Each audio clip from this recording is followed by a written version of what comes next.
Bonjour les amis et bienvenue dans ce débrief de la victoire en match amical de l'Olympique Lyonnais 3-1 face à Liverpool. Alors un Liverpool, on va le voir, qui est là, qui n'était pas une équipe B comme celle d'Arsenal, mais qui était, on va dire, plutôt une équipe A' parce qu'on retrouvait quand même des joueurs qui sont régulièrement titulaires dans cet effectif. Jürgen Klopp a donc lancé un 4-3-3 avec quand même des joueurs référencés comme Robertson, comme Alcantara, comme Carvalho, Firmino, Salah, Milner, Matip. Bon, ceux-là je les connais pas, mais après ils sont peut-être connus malgré tout. Mais bon, en tout cas voilà, des joueurs quand même référencés. Et il faut dire que le début de match a été absolument terrible puisque on a pris vraiment un pressing de fou. Du côté de l'OL, 4-4-2 losange avec Mendes en sentinelle, Houssem Aouar en meneur de jeu, Cacré Tolisso. On voit quand même une équipe se dessiner, je trouve, avec Lacazette et Dembélé devant.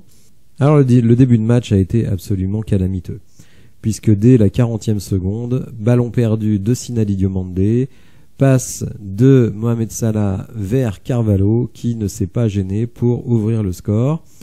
Ça aurait pu être encore pire si à la 13e minute, Anthony Lopez n'arrêtait pas un penalty de Mohamed Salah après une faute de Malo Gusto.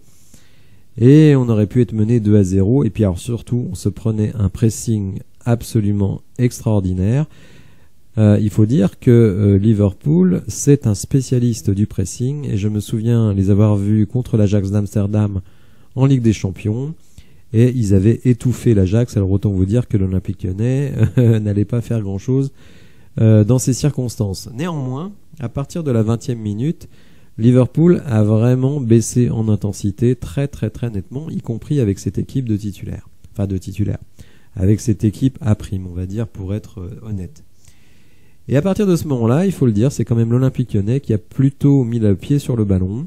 Je dirais pas qu'on a dominé non plus, je dirais pas qu'on a eu 25 occasions, mais en tout cas, il en a suffi d'une seule pour que Lacazette ouvre le score sur un service d'Houssem Aouar et un cafouillage entre Keller et un défenseur, alors je sais plus lequel, mais bon, peu importe.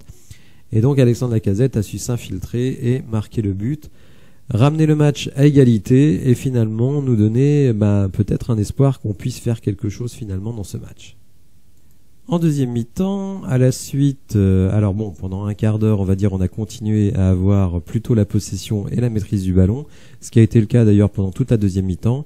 Mais ce qui a vraiment donné un coup de fouet, c'est l'entrée de Ryan Cherki, de Le Penant, de Tété et de Barcola. Et d'ailleurs, dès la 64e minute, un travail vraiment de qualité entre Tété, Cherki et Barcola nous a conduit à un but donc de Bradley Barcola. Donc 2-1 à la 64e minute. Alors certes, face à une équipe là aussi de Liverpool où il y a eu des rotations, mais malgré tout, une action très bien construite de la part de nos jeunes joueurs. Barcola qui va s'illustrer à nouveau à la 75e minute et il va trouver le poteau. Tété pourtant seul face au but mais surpris par le rebond du ballon, ne parviendra pas à mettre le ballon dans les filets, mais en tout cas c'était une très belle occasion. Entrée ensuite, et alors là je crois que c'est un joueur qui va devenir rapidement une coqueluche à Lyon, c'est le jeune Sel Koumbedi, et à la 79e minute il rate de très peu le 3-1. Ce gars est latéral, c'est un jeune joueur, il a joué un quart d'heure, il a tiré 2 fois au but, parce que vous allez voir que ce n'est pas fini, puisque on était à la 79e minute lors de son premier tir, mais 3-4 minutes plus tard, il va se retrouver à nouveau en position de tirer, le ballon sera dégagé et Alexandre Lacazette très bien placé met une minace dans la lucarne et donc porte le score à 3-1. Donc quand même, malgré les rotations de l'équipe adverse, malgré peut-être aussi une préparation physique incomplète, mais je rappelle quand même que cette équipe de Liverpool va reprendre la compétition dans 11 jours. Ils vont quand même jouer la Coupe de la Ligue contre Manchester City. Donc il va pas falloir non plus flemmarder. Donc en tout cas, quelles que soient les circonstances, parce que comme je le disais plus tôt, on joue l'équipe qu'on met en face de nous, on peut pas l'inventer et sortir face à un adversaire de ce niveau-là, une victoire 3-1. Je dis pas que c'est bien, je dis pas que c'est prometteur, je dis qu'au moins pour le moral, ça fait du bien. Et malgré tout, on a quand même vu, je trouve, des progrès sur le plan physique, des progrès sur le plan collectif. Après, défensivement, il va encore falloir améliorer le niveau de concentration. Si on regarde les statistiques, on se rend compte quand même que l'OL a eu la possession, donc 53-47, a également shooté davantage au but et à 6 tirs cadrés contre un seul pour Liverpool. Donc clairement, si on regarde l'ensemble du match, on peut dire que l'OL a fait de bonnes choses. Alors évidemment, face à une équipe A de Liverpool, ce serait sans doute insuffisant. D'ailleurs, je le rappelle, même face à une équipe A prime, on aurait pu être mené 2-0 et je pense que le match aurait été plié.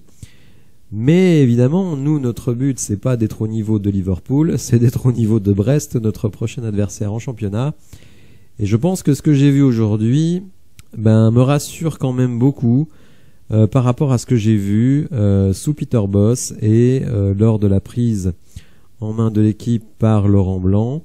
Je pense que le travail physique est en train vraiment de porter ses fruits. Alors, n'oublions pas aussi que dans cette compétition, il y a également une séance de tir au but à la fin du match, quel que soit le score, et que là aussi, l'OL a mis ses 5 pénaltys, et notamment Ryan Cherki qui l'a extrêmement bien tiré, bien loin de sa Panenka, qui malheureusement l'a fait connaître sur les réseaux sociaux d'une manière très négative, mais là il a très très bien tiré. Idem pour Barcola qui avait mal tiré aussi, mais qui là a fait ce qu'il fallait. Et donc nos Lyonnais ont mis leurs 5 tirs au but et Anthony Lopez, un des hommes du match, a arrêté un des tirs au but. Donc finalement, dans cette Dubai Cup, on finit avec 4 points. Alors dès demain, retour en France pour l'OL et prochain match amical samedi prochain à 17h. Évidemment, je ferai un débrief. Karl Toko Ekambi, lui, va rejoindre l'équipe mercredi. Donc on devrait avoir l'équipe quasi complète, sauf Nicolas Tagliafico qui lui est toujours à la Coupe du Monde et qui quoi qu'il arrive jouera 2 matchs puisqu'il soit il sera en finale, soit ils joueront le match pour la 3e place. Alors globalement, ce que je retire de ce match face à Liverpool, c'est que il y a des progrès, il y a du mieux, comme je dis dans le titre de la vidéo, c'est-à-dire une progression sur le plan athlétique, une progression également sur le plan tactique. Je pense que ce 4-4-2 losange a des vertus. On attend de voir également comment Laurent Blanc compte utiliser Boateng, parce qu'il est évident que Diomandé ne donne pas toutes les assurances. Après, est-ce que Boateng donne toutes les assurances? J'en suis pas sûr non plus, puisque comme il a été opéré, est-ce qu'il a pu aussi se remettre au niveau athlétique? En tout cas, ce qui est sûr, c'est que Laurent Blanc ne va pas faire de cadeaux. Seront sur le terrain ceux qui sont athlétiquement capables de le faire. Et donc ça, je trouve, c'est plutôt une bonne nouvelle. Voilà, j'espère que vous avez apprécié la vidéo. Si c'est le cas, n'hésitez pas à la liker, à vous abonner à la chaîne. Et je vous dis à bientôt pour de nouvelles infos. Merci, au revoir.